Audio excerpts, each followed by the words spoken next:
Oh, I says, so finally they said you can take a shower, but it's cold water. And I said, I'll take the cold water.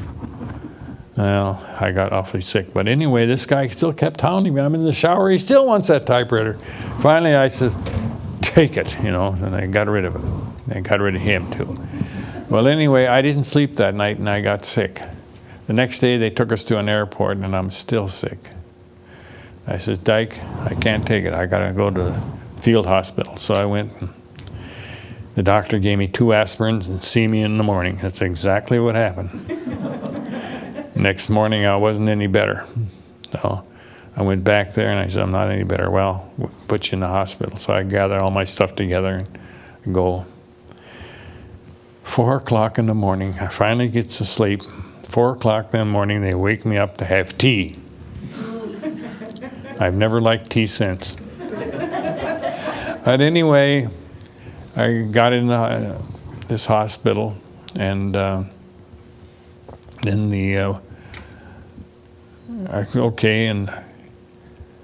then of course Germany surrendered, and they had a big fire, bonfire to celebrate. That's the way the British celebrated. And we were at it. They took me to an airfield, so I walked around this airfield, and the woods was full of airplanes, but they just didn't have any pilots or gasoline to run them anymore. It was surprising. As much as we bombed Germany, their airplane production kept up. The Messerschmitts, they were assembling them out in the woods, and all the little surrounding places were making parts, and they were assembling them out in the woods, is what it was, because we destroyed the plant. So then they took me to Liège, Belgium, and there I was turned over to the Americans. And Liège, Belgium, the hospital, was hit by a V-1 rocket. That was the buzz bomb. When they'd go overhead, you'd go boom, boom, boom, boom, boom. They were a semi-jet is what they were. And then they run out of fuel or were timing or something, they'd come down and explode. It hit the hospital and killed 36 of our nurses is what it did. Sad. They also in Liège, one of the POWs said that when he was in Liège, and they came there, and some bunch of GIs came to a jewelry store, and there's this big safe. So they got some composition putty and put around the door, and they blew the door off, and the door came out, and they were outside, and it killed both guys. So he had to go there and clean up the mess. So they got all the mess cleaned up, and the guy says, I wonder what was in the safe was empty. But when it blew, it moved. And they noticed there were loose bricks. And they lifted up, and there were cases, leather cases with diamonds in it. So he says, we each took one. He says, I mailed mine back home. All I got was a notice that my dad said, I got your package. So he says, I don't know if they customs took anything out or not. So anyway, in Liège, I got interrogated by the American Army officer, and he was telling me about the first commandant of the camp, what he did. He was going to hold him for war crimes because the first prisoners that came to camp, they run them from this railroad station to the camp, and if you fell back, you got bayoneted, and they had a shirt and killed a guy. They had 60-some bayonet marks in the shirt. Other ones were wounded and stuff. And all during the march, they had a couple of war dogs that would follow, and if you fell behind, why, they would turn the dogs on you. And the dog Führer was, they called him the Hunt Führer, was from Canada. And he had this bad experience of getting to Germany in 1938 and couldn't get home either. But anyway, he had turned the dogs on a few guys, and they fell behind. And Bernice Kiddock had invited me to go to Minneapolis, and Mary and I, to hear a guy talk. He was from the same camp I was. And he had a magazine where the German doctor in charge of our march wrote this article, and he said that on this march, 3,000 Americans died. Every morning they'd take these sick guys that couldn't march anymore, they'd take them away. And a lot of them got frozen feet. I had shoes that were about 4 sizes too big for me. They took my regular electric heated shoes out, and the American, that's the only thing they got left, so I had to put on 3 pairs of socks just to kind of take up some of the room, so I didn't have any trouble there. But on this march, one time we stopped, and it was one of these farms where the road went between the house and the barn, and we were in the barn, and I see something hanging by the kitchen door, and I told Dyke, I says, my radio operator, I says, you know, that's kind of curious, this bag hanging out near the door. I wonder what that is. I said, it looks kind of wet for me. Yeah, I wouldn't know what it is. So anyway, we marched away next morning, and I see everybody going this direction. So I take my knife and I cut the string and dropped it in my hand. It was kind of mushy. And when I cut the string, it made a noise, and the guard caught me. So he came over to me. I give it back to him quick. Okay.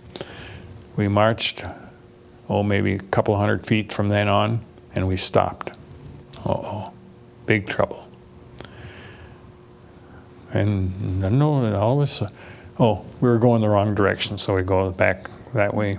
So now what he did, he made a nice loop and just put it right back on the nail again, see? So now I see he's way up ahead, so I go and I ease it off and I put it under my coat and away I go. So we take a break every now and then, and we took a break. So I says, well, Dyke, let's see what we got. We had about, a little over a quart of cottage cheese that was aging. So we had that. Another thing is we were in these big barns. These are huge, huge farms. They had their own trash machine. And I knew the workings of a trash machine, that the grain would go to the bottom, and the little augered it up to their little elevator, would take it up to the top, and they would measure it and dump it. So I thought, gee, maybe there's some grain left in there. So I go over tonight and I take the cover off, and I didn't put the cover back on either. And sure enough, there was rye and still in there. So I took my cleanest dirty sock I had, and I filled it with this. And in the morning, they let us build a fire. If you had water and if you had some dried coffee, which some did, I didn't drink any coffee, but I'd take a cup of it, and I would boil it for about 10 minutes. Then I had a board and a knife, and I would chop it. And then I'd reboil it, and I had a 5-quart oil can. The oil used to come in back then, 5 quarts, so one fill. Anyway, I had this can, that's what I cooked it up. And when I'd cook it up, that stuff would make porridge up to the top, and that's the 3 of us lived off of. Another time, Dyke went to get water, and he says, you know what? In the kitchen, there's rabbit hutches. I'm going to get me a rabbit. I said, be very careful. So he was gone a long time. He come back. You get the rabbit? Yeah. Did you kill it? Yeah. Yeah. I got it under my coat. No, okay. Give me a rabbit. He didn't kill it. A dull knife. So I killed the thing, and there was a real thick brush inside the area. So I went in there and I skinned it and cleaned it, and we boiled it. And we boiled it. And we boiled it. Finally we ate it. That was the toughest piece of meat I ever had, but it was good. One time we stopped at a farm which was run by British people. And they killed a cow and they rationed it out to everybody. We all got a 1-inch cube of meat. That's what we did. And one night we were in this barn, and I says, gee, Dyke, sure a lot of air activity tonight. Planes going over, and all of a sudden, kaboom! I could see the red flash coming in the barn. Boy, I said, that's really activity, isn't it? The next time comes over, machine gun bullets coming from the airplane. I said, oh, Dyke, look what's happened. The thatch roof on the barns caught fire. We got strafed by these British planes. It wounded 26 and killed 1. So they marched us out, and we started settling outside to sleep. Well, they marched us back and put it in another barn. The next morning, why, the big timbers were still burning, and that's where I cooked my porridge again. So I went to the funeral. They wrapped him in a blanket, and they buried him in a cemetery. And we had a Australian that could speak German and translate good, and he translated. And the minister and they give him a gun salute, they give him a regular military funeral as much as they could. But this minister, when it got translated, it wasn't actually as nice to the Germans as it was kind of criticizing them then already. See, now this is in the northern part of Germany. The northern part of Germany was not really too much on this Nazism stuff as it come from southern Germany. So that happened along the way. And then one day a guy and his son, I see him had a watch and he was putzing with it. And I recognized, I repaired watches to get the extra money. And I never give their watch back until I got paid. Standing thing, because otherwise I'd lost too much by saying, well, I'll pay a payday. Yeah, it never did come. I recognized this watch. And it's around home someplace yet, but we didn't have it in here. Anyway, I said, what are you doing to your watch? Well, he says, I'm looking it over good first. I'm going to trade it for a loaf of bread. And I knew it was a solid gold case on it. So I said, I'll tell you what, I'll trade you my watch for your watch. So I traded watches with him, and I still have it at home someplace. But so anyway, we finally left Liège, Belgium, and we went to Camp Lucky Strike. Now this is where all the prisoners came together at this camp, a huge airfield. There was one crashed fighter on there, and we were there for several days. And of course they told us that we can't take any precision instruments back or anything highly precision because the customs will not allow it. So there's a huge pile of stuff the guys threw in this pile. That's what they're supposed to do with it. So I went over and looked there, and there's a barometer, and I meant to bring it, but I forgot. It was made in Stettin in 1908 is what it was. So I took that, and the guy says, you can't take that back. They'll take it away from you. Well, I says, I'll tell you what I'll do. I'll put it in the top of my barracks bag. If they want it, they can have it. We came through Boston and then went to Fort Devens. Never did touch customs, never checked on us. So I brought it home. Another thing at Camp Lucky Strike, I'll tell you about this one fella. I'm trying to get in touch with him now. Henry, his name, Henry Naquin. There were two sisters in Springfield, Massachusetts. He dated one and I dated the other. So he went overseas before I did. And his girlfriend says, when you get to England, you look up Henry. Yeah, I says, it's a big place. Well, I finally get to England. Second day in the mess hall, I look up, there's Henry across the way from me. There's Henry. Okay, we had a good time.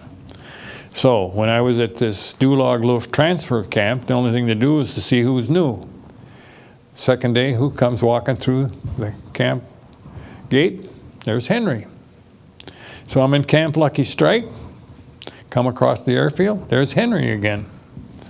And then when we got to Atlantic City, coming down the boardwalk, there's Henry again.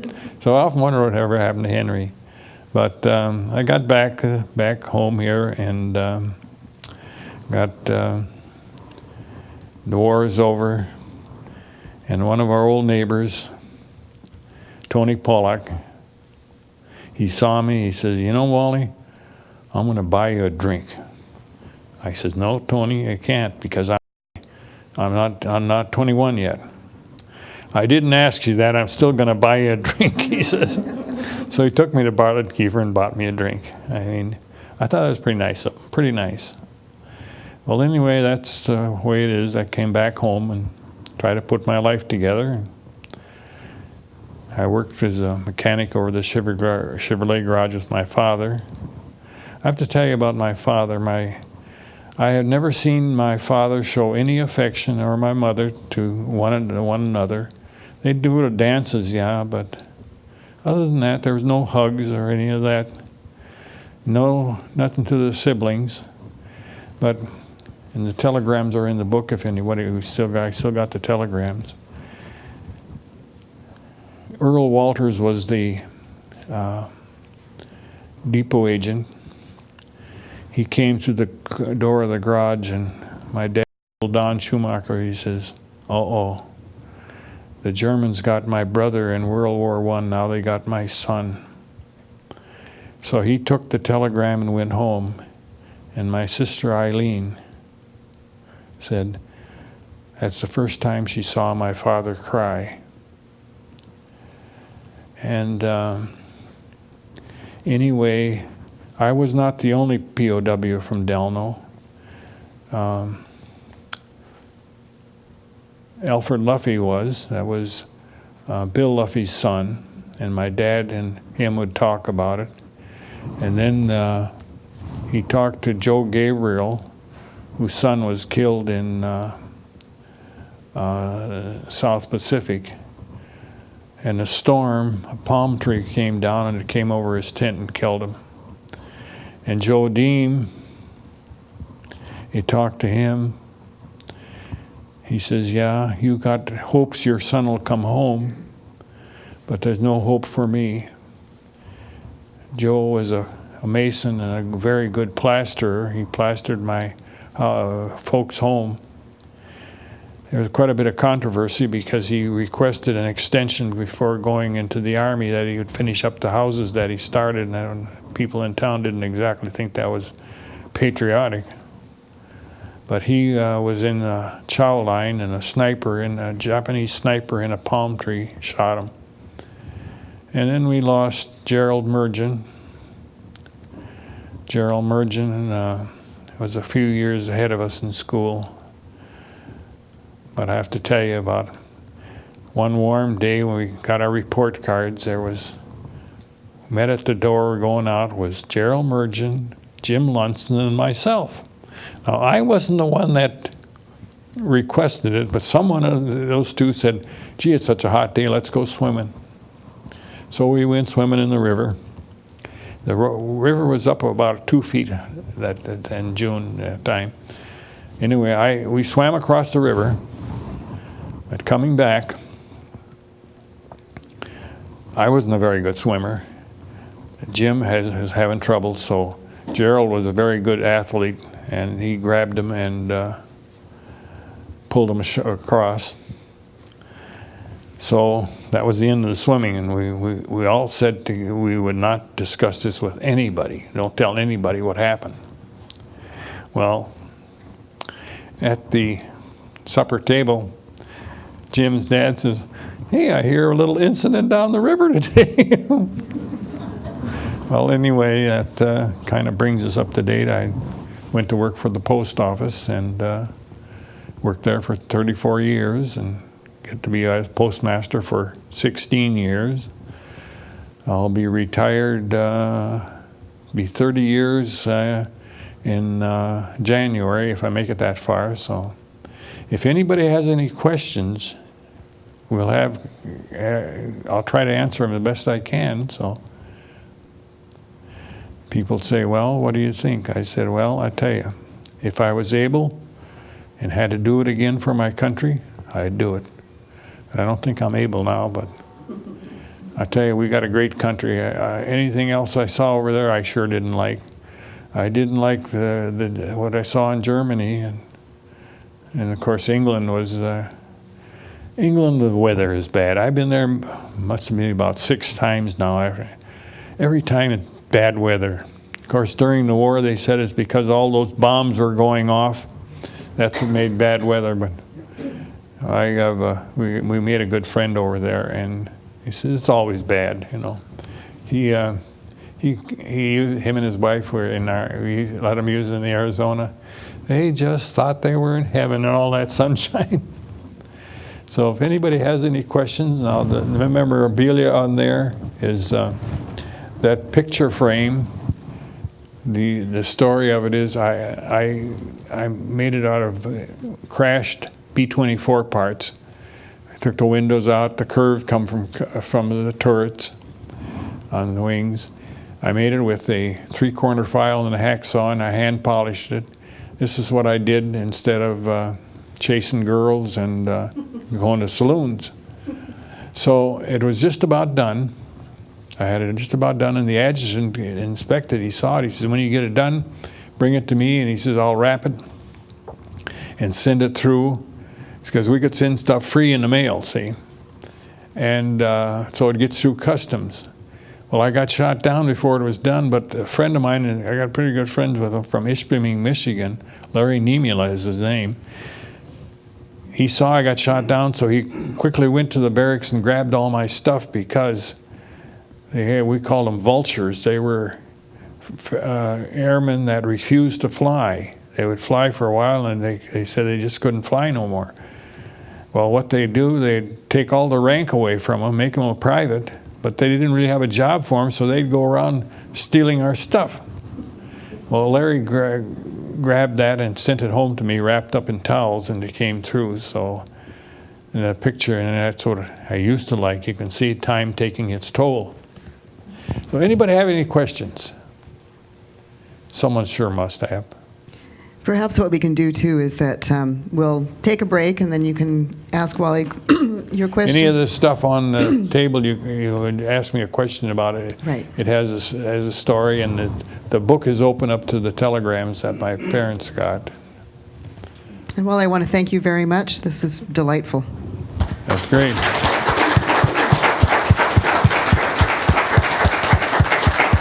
Thank you.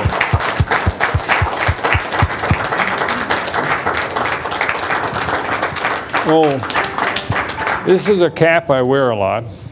I've only seen one other person wearing this cap on TV on MIA Day, and this is the first Friday in September.